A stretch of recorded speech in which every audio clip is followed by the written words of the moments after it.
कुछ कुछ होता है। দর্শক, স্বাগত জানাচ্ছি আজকের প্রতিবেদনে।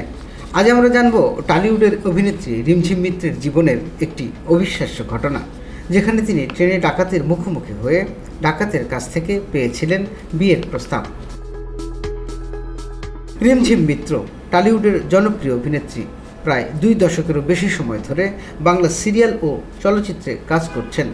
অভিনয়ের পাশাপাশি তিনি একজন দক্ষ নৃত্যশিল্পীও।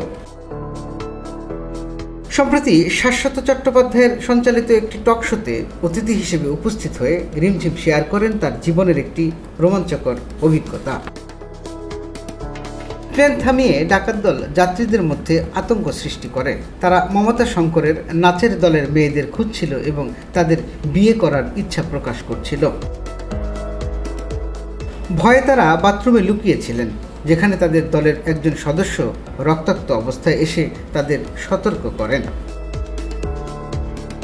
এই ভয়াবহ অভিজ্ঞতা রিমঝিম মিত্রের জীবনে একটি উল্লেখযোগ্য ঘটনা হিসেবে রয়ে গেছে, যা তিনি কখনো ভুলবেন না।